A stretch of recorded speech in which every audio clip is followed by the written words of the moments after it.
Desculpa, meu filho. Eis-nos chegados aos anos 20 do século XXI com muitas probabilidades de eu, e muitos outros da minha geração atingirmos o término do nosso percurso nesta quase esfera onde, sem parar, rodamos parecendo que a rotação do planeta obriga a um ciclo continuamente repetido de problemas. Sei bem que Marx, na senda de Hegel, anunciou que a história não se repete e, posteriormente terá enunciado que afinal o faz, só que a primeira vez como tragédia e a seguinte como comédia. Não pondo da parte a justeza do pensamento dialético, no dealbar desta década, confrontado com a visão dos acontecimentos e com os relatos do século passado, e só isto transporta a estranheza de começar a sentir ser de outro tempo, principio a perceber-me de um sentimento de déjà vu, de similaridades chocantes, de uma sensação de impotência face ao que parece, em interminável repetição, vir por aí quase sem remissão. Se observarmos os primeiros anos do século XX, veremos a ebulição do mundo, onde uma classe de proprietários dominava os aparelhos ideológicos, económico, sociais e legislativos, criando e justificando uma situação de desigualdade sempre crescente entre possuidores e despossuídos. Estes, na maior parte mão de obra a raiar a subsistência, eram cada vez mais e mais pobres, os outros eram cada vez menos e mais ricos. Não ouvem aqui o eco de alguma coisa? As diferenças de posses tornaram-se tão extremas que, simplificando, duas guerras aconteceram, criaram-se sociedades proletárias e, perante o perigo, o capitalismo proprietarista, confrontado com o modelo comunista, inventou a social-democracia, válvula de escape das tensões sociais que conduziram ao descalabro da guerra, estabelecendo uma proporção mais justa na distribuição dos rendimentos. O Estado tomava em mãos, através de mecanismos distributivos como as taxas de impostos progressivas, pagava mais quem mais recebia ou possuía, do Serviço Nacional de Saúde, do acesso à educação daqueles que poderiam aspirar a ela mas, considerado o estatuto económico e a estratificação social, nunca lá chegariam, e, muito importante, do aparecimento de legislação do trabalho com concessão de direitos aos trabalhadores, da criação de institutos reguladores sobre as atividades económicas, e por aí adiante. Na verdade, este capitalismo de rosto humano apenas escondia medo, hipocrisia e a exploração colonial, transferindo para os chamados países subdesenvolvidos as tensões habitualmente existentes no interior das sociedades desenvolvidas, diminuindo, de forma e com intensidades várias, os conflitos intra-sociedades. Nunca a classe trabalhadora destes países viveu tão bem, jamais teria sonhado com perspectivas a abrirem-se com a sua promoção a classes médias com direitos, conforto, possibilidades de consumos além dos de mera subsistência. O modelo era tão cativante que boa parte do mundo, sobretudo ocidental, americano do norte, Canadá incluído, se lhe converteram. Alguns chegaram de forma natural a este patamar, outros, como nós, que esperaram anos e só pela força das armas conseguiram passar a estreita entrada da menor desigualdade. Tudo foi no melhor do mundo até aos anos 80.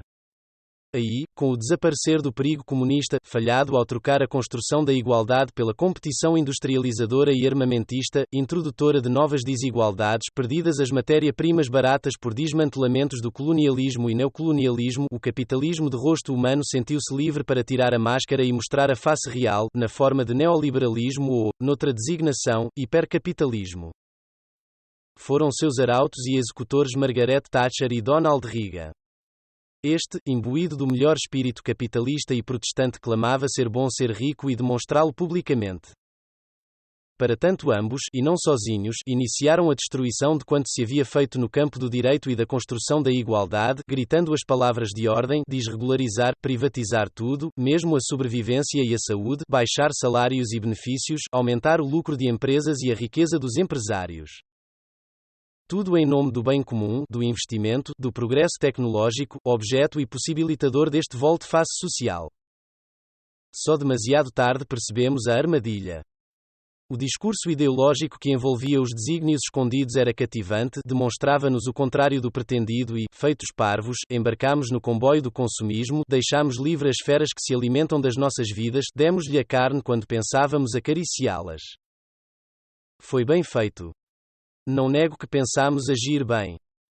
Estarmos a melhorar o mundo enquanto caíamos na falácia do eterno crescimento sem pensarmos que vivíamos num mundo de recursos finitos, lutando para possuirmos cada vez mais objetos, mais coisas inúteis, conquistámos a depressão e a falta de tempo para usufruir dos gadgets adquiridos, esquecemos a nossa humanidade e permitimos que a miséria voltasse a instalar-se, mesmo nos países mais ricos, deixando meio mundo a viver na penúria e na revolta. Por isso falei em déjà vu, e peço desculpa ao meu filho, e aos filhos dos pais da minha geração.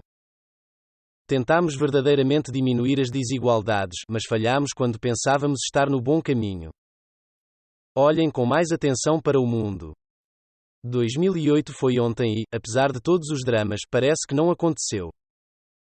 Os seus responsáveis, salvo algumas cabeças que foi necessário sacrificar para aplacar a raiva das massas sofredoras, continuam nos seus postos privilegiados, a fazer os mesmos jogos, a aumentar de forma nunca vista as diferenças sociais, as desigualdades económicas, mais uma vez desregularizando a favor do equilíbrios de mirabolantes mercados de investimentos feitos para tudo melhorarem e que cada vez mais pioram os níveis de vida, as possibilidades de destruir as desigualdades que, quando levadas ao extremo, de que não estamos longe, precipitam o mundo em querelas horríveis e sangrentas.